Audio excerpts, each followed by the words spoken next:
इहो ॿुधायो त माशाल्लाह जीअं तव्हां ॻाल्हि कई त तव्हां चेयरमैन बि आहियो सिंधिका अकेडमी जा, त सिंधिका अकेडमी छा आहे, सिंधिका अकेडमी छा कंदी आहे? 1991 में सिंधिका अकेडमीअ जो असां बुनियादु विधोसीं ऐं उनजो तमामु नंढड़े जुमिले में जेको आहे उहो मक़सदु असां मुतयन कयोसीं, सिंध जे इल्मी ऐं शऊरी तरक़ीअ में भाङे भाईवार इदारो। सिंध में जेका सूरत हाल पाण तालीम जे हवाले सां बि डिस्कस कई आहे ऐं कुझु अदब जे बि हवाले सां, उन में असां पंहिंजो हिकिड़ो रोल अदा करणु चाहियो पए। सही सही सिंधिका अकेडमी हिन महिल ताईं जेको आहे उहो किताब 550 किताब जेके आहिनि उहे सिंधिका अकेडमी जे मोनोग्राम सां छपे चुकी आहे। ॿियनि किताबनि जी जेका कंपाइलेशन तरतीब ऐं जेका ॿी पब्लिकेशन आहे तक़रीबन 500 किताबनि जी उहा आहे। इहो असांजे इशाअत जो जेको आहे उन में असां मौज़ूअनि जो जेको इंतख़ाब कयोसीं उहो फ़लसफ़ो, तारीख़, कल्चर, तहज़ीब ऐं जेको तइलीम, नौजवाननि जे लाइ जेके आहिनि उहे स्किल्स, निसाबी जेके आहिनि किताब, इंग्लिश स्किल्स जा ऐं सेल्फ हेल्प स्किल्स जा जेके आहिनि उहे किताब उहे बि असां छापियासीं। ऐं निसाबी मक़सदनि जे लाइ जेके आहिनि उहे मददगार किताब उहे तक़रीबन असां 100 खनि किताब उहे छपियासीं। नौजवाननि जे लाइ किताब 50-60 किताब हिन सेल्फ हेल्प जे स्किल्स जेके आहिनि उहे किताब छपियासीं। ॿारनि जे लाइ असां मुकमिल सीरीज़ शुरू कईसूं ऐं उहे ॿारनि जे लाइ बुनियादी किताब, छाकाणि त स्कूलनि में जेको आहे जेसिताईं तव्हां शागिर्दनि खे किताबनि जे हैबिट नथा विझो पिया, नंढनि नंढनि किताबनि जी सूरत में, बातस्वीर किताबनि जी सूरत में, त अॻिते उन्हनि खे आदत विझण जे लाइ ज़रूरी आहे। त असां उहे तक़रीबन 100 किताब उहे छपियासीं, पर उन में असां नवाण आंदीसीं। मतिलबु साइंसी मौज़ूअनि ते असां किताब छपियासीं।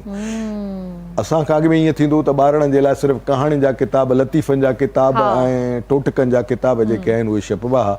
असां साइंसी मौज़ूअनि ते ॿारनि जा नॉलेज जा किताब, जूनियर नॉलेज बैंक जेको आहे उहा हिकिड़ी वॾी सीरीज़ शुरू कयूंसीं ऐं साइंस जे सीरीज़ जा किताब तक़रीबन 30 खनि जेको आहिनि उहे किताब असां उहे छपिरायासीं। वरी नॉलेज जा किताब शख़्सियत सीरीज़ करे, कुझु शख़्सियत सीरीज़ करे ऐं कुझु तारीख़ आलम जे वाक़िअनि ते उहे किताब अलॻि छपिरायोसीं। त उहो सिलसिलो जेको आहे उहो हलाईंदा आया आहियूं ऐं हेसि ताईं जेको आहे हले पियो। असांजो किताब जेको बि छपियो आहे उहो किताब सिर्फ़ु हिकिड़ो दफ़ो न छपियो आहे, असां वराए वराए छपियो आहे, छाकाणि त उहो किताब तइलीमी मक़सदनि जे लाइ, नॉलेज जे मक़सदनि जे लाइ, शख़्सी तामीर जे मक़सदनि जे लाइ, इंग्लिश स्किल्स जे लाइ उहे बुनियादी किताब आहिनि। इन करे मार्केट में उन्हनि जी मुकमिल डिमांड रहे थी पई। इन करे किताब जेको आहे उहो छापणु हिकिड़ो कमु आहे। किताब जी तरसील सॼी सिंध जे कुंड कुंड में हर स्कूल में पहुचाइणु इहो हिकिड़ो ॿियो कमु आहे। असां उन ते घणो फोकस कयो आहे। इन करे असांजे घणनि किताबनि जा एडिशन 20 एडिशन बि आहिनि ऐं 30 एडिशन बि आहिनि। सो इहो मुसलसल जेको आहे उहो सिलसिलो हलाईंदा अचूं था पिया। त इन्हनि बुनियादी तइलीमी ज़रूरतुनि जा किताब असां मार्केट मां आउट थियणु न ॾिनऊं।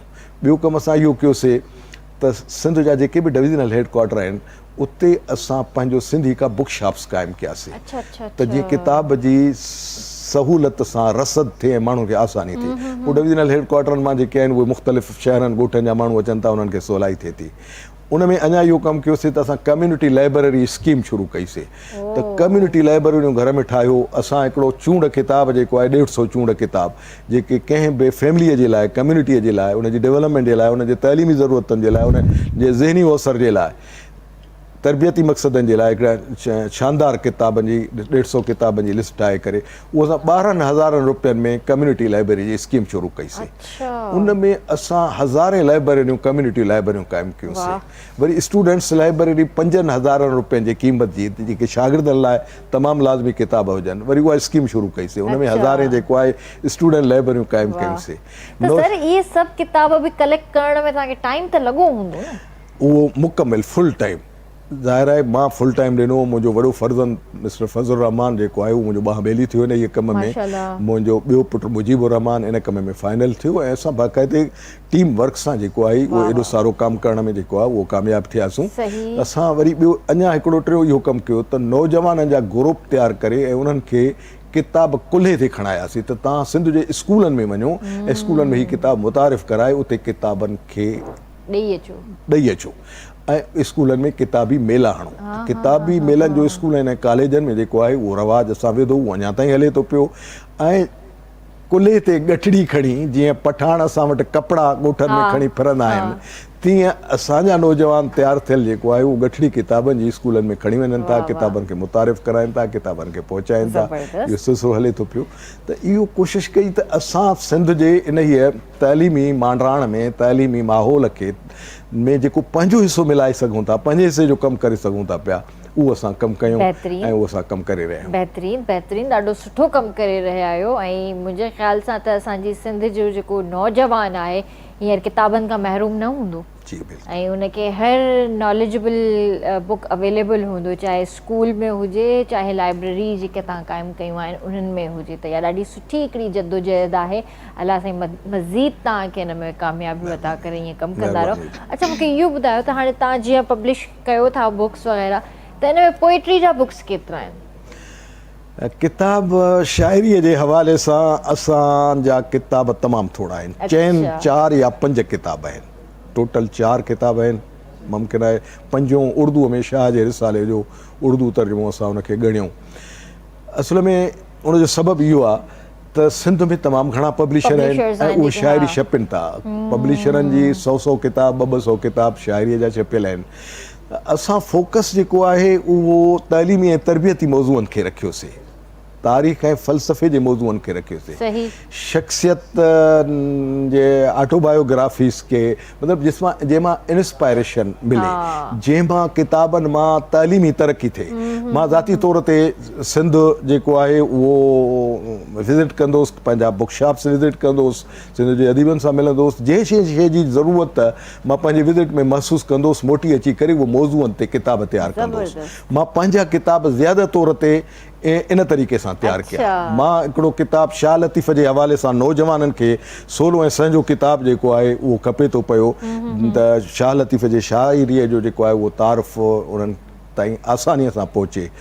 सो उहो मां हिकिड़ो किताब ॿारनि जो भिटाई उहो मूं डिज़ाइन कयो, बातस्वीर किताब। ॿार उनखे पढ़नि ऐं भिटाईअ खे सम्झनि, भिटाईअ जे हेॾे ॻूढ़े फ़लसफ़े खे, भिटाईअ जे हेॾे शानदार आफ़ाक़ी फ़लसफ़े खे ॿारनि खे सम्झाइण, उनजे लाइ बातस्वीर किताब डिज़ाइन करे असां उन्हनि खे ॿारनि खे पढ़ायासीं।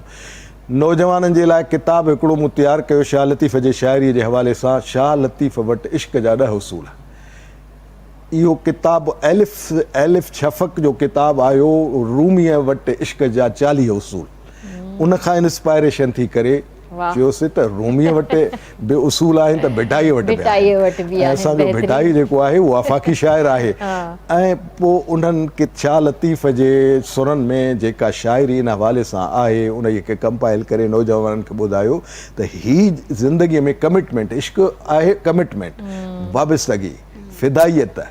हाणे ज़िंदगीअ में तव्हां पंहिंजे नज़रियनि सां, पंहिंजे मक़सदनि सां, पंहिंजे धरतीअ सां, पंहिंजे माण्हुनि सां फिदाइयत ऐं कमिटमेंट पैदा करण जे लाइ तव्हांखे भिटाईअ जी रहनुमाई हिते हीअ मिले। तव्हां हिननि 10 उसूलनि खे रहनुमा बणायो, तव्हां भिटाईअ जे मैसेज खे जेको आहे अॻिते वधाए सघंदव। तव्हां में अञा वधीक पढ़ण जो जेको आहे उहो रुझान पैदा थींदो। त इन क़िस्म जी जेका आहे बाक़ाइदा सर्वे करे जिते जिते ज़रूरत महसूसु कंदासूं उहे किताब तयारु कंदा वेंदासीं। अञा त इहो सिलसिलो हले थो पियो। माशाल्लाह माशाल्लाह, ज़बरदस्त ऐं all the best to you. वॾी महिरबानी जो तव्हां पंहिंजो क़ीमती वक़्तु ॾिनो, तव्हां सां कचहरी कईसीं, ॾाढो सुठो लॻो।